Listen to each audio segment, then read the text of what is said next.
So, assalamu alaikum. A yau zan yi live trade ne using Fibonacci Retracement. So, ina so zan yi bayani ne exactly yadda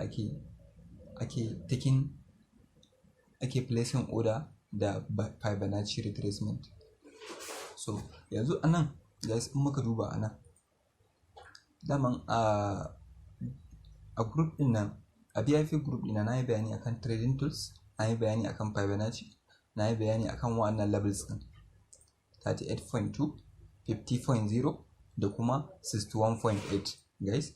So yanzu ina jiran ta zo wannan level ɗin 38.2 ɗin nan tukuna sai yi placing buy wanda zan yi taking profit ɗina to nearest support, which is this one. So me yasa zan yi trading din guys? Fibonacci retracement tools ne wanda yake easily wajen identifying na support da resistance ɗinka guys.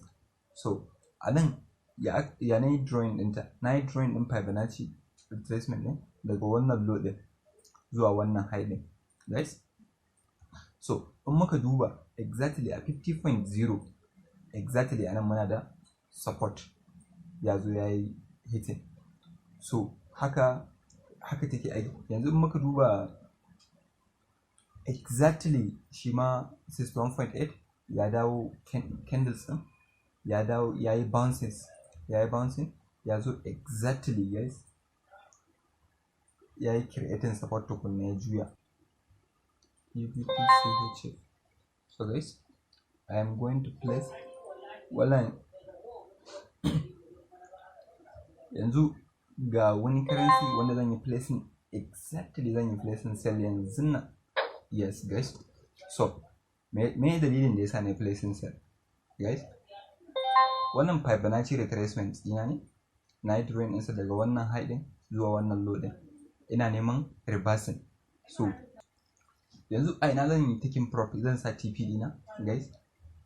A nan ina da exactly nearest support dina shine nan wanda zai bani almost 13 pips. Me yasa ne placing order a wannan level din 61.8 guys? Saboda yanzu muka duba level din mu na 61.8, level din mu na 61.8 in muka duba a baya zamu ga ya acting as a support, ya zo ya yi breaking out. So meaning that yanzu exactly anan muna expecting na bounces na candle before, in ma sama zai ci gaba da yin sama.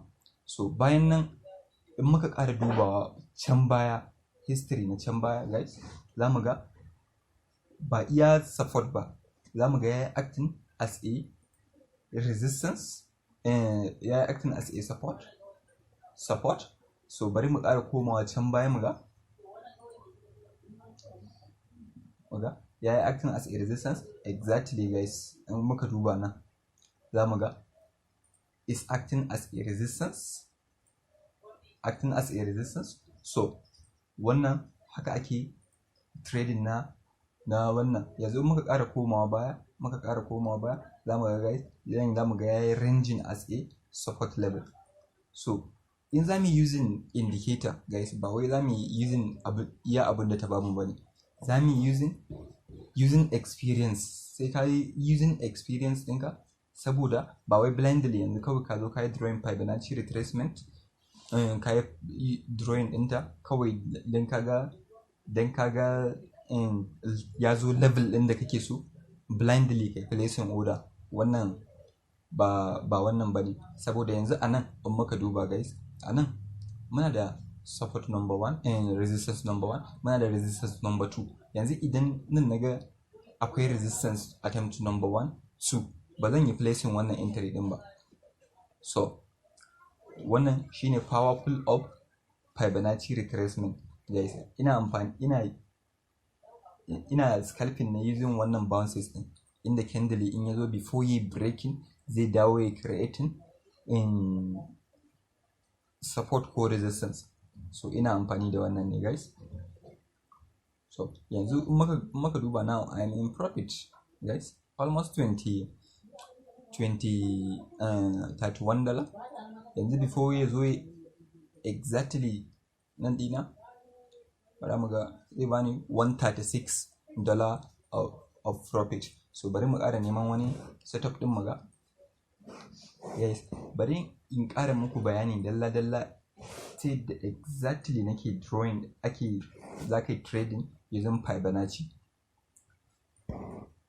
Kamar yadda na faɗa a nan exactly guys, exactly da na tashi na ga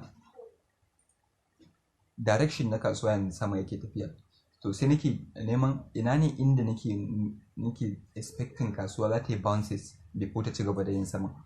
So first thing abin da na fara sai na fara duba ina ne high dina, nan shine high dina, nan kuma shine low.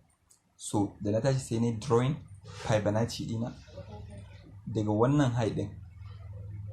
high din zuwa wannan low din guys. Da na drawing dinsa exactly me ya bani, ina ne powerful wannan dinmu, muna da 50, muna neman 50 ko 61.8 ko 38.2. So da na fara duba 38.2 me yasa ban yi placing order a wajen ba, in muka duba za mu ga ba mu da clearly breakout candle a wajen. So me yasa ban yi trusting na bana nan lokacin da ya zo ya yi wannan attempt din. Muka duba za mu ga anan muna da first attempt, muna da second, tukunna ya zo ya yi breaking.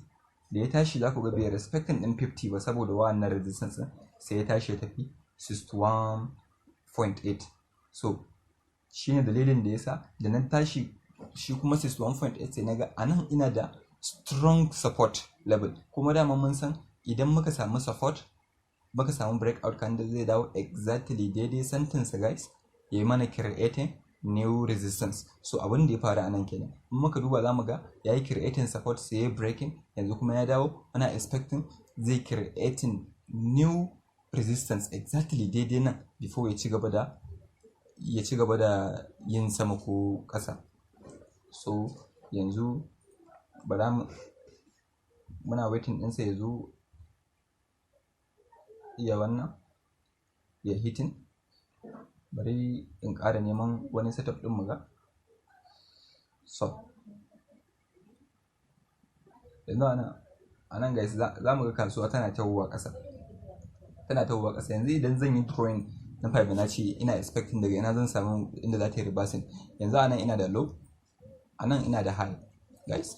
So idan na ɗauko tunda setup nake nema wanda zan yi placing buy, zan yi drawing ne daga low, daga low zuwa high guys. So ina ne levels ina guys? Levels ina su ne wannan, akwai 38.2, akwai 50.0, sannan akwai 61.8. So wanne anan yanzu za mu yi trusting? Let's analyze together guys. 38.2 ɗinmu in muka duba abin da ya faru a baya za mu ga a nan muna da strong support a bayansa, sannan ya dawo ya acting as a resistance sai broken, bai dawo ya yi retesting ba, meaning that yanzu a nan za mu na expecting yanzu kasuwa in ta zo nan za ta yi creating support ya bounces. Bayan nan guys, let's do one analyze again. Za mu ƙara duba baya. Yanzu a nan bayan muka duba za mu ga exactly daidai wajen ya zama resistance level. So bari mu ƙara confirmation mu ga a baya me ya faru, can history na baya me ya faru. So bari in goge wannan ya samu confuse. So bari in koma baya guys, in muka duba za mu ga exactly guys ya zo ya acting as a support. In muka duba nan baya still guys is acting as a support ya dawo ya zama resistance. So meaning that za mu trusting wannan 38.2 din wanda za mu samu bounces na wannan. So yanzu abinda za mu jiran shi ne ya zo ya hitting, in yi touching exactly guys in yi touching a wajen za mu yi placing order sai wannan. Bayan nan guys za ka iya yin analyzing ɗinsa a big time frame guys. So bari mu yi analyzing ɗinsa a big time frame mu gani exactly. An maka duba,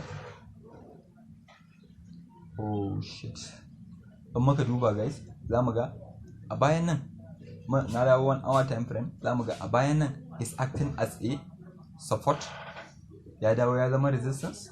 So yanzu anan ina expecting, yes guys za ku ga wannan ina ya zo ya hitin, ina magana ma wannan ya yi hitin take profit ina, trade inda na shiga ya yi hitin take profit. So yanzu abinda nake wannan ina jiran nan wajen, in muka duba anan muna da bearish breakout candle, a bayansa muna da strong mini resistance, tiny resistance, sannan a baya yayi acting as a resistance. So kun ga a babban time frame ma ya ba mu promising setups. So yanzu abinda za mu jira wannan ya zo ya hitin tukunna sai in yi placing order. So yanzu in na placing order ina nake expecting zan cire TP dina guys, inda nake da strong nearest resistance nan ne, amma saboda scalping nake guys bana dadewa ina trade. Inda zan saka TP dina bara mu ga, in sa shi daga nan zan sa take profit ina exactly daidai nan guys, daidai nan.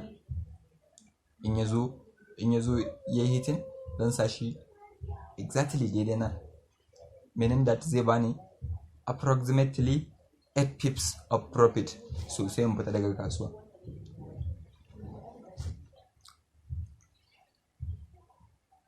So yanzu ina jiran sa, ina tunanin yanzu zai zo, saboda zamu ga is strong moving guys, zamu ga is strong moving saboda wannan corona. But anyhow bari mu ƙara neman wani setup ɗin guys before wannan ya zo. 0 NZD, nothing good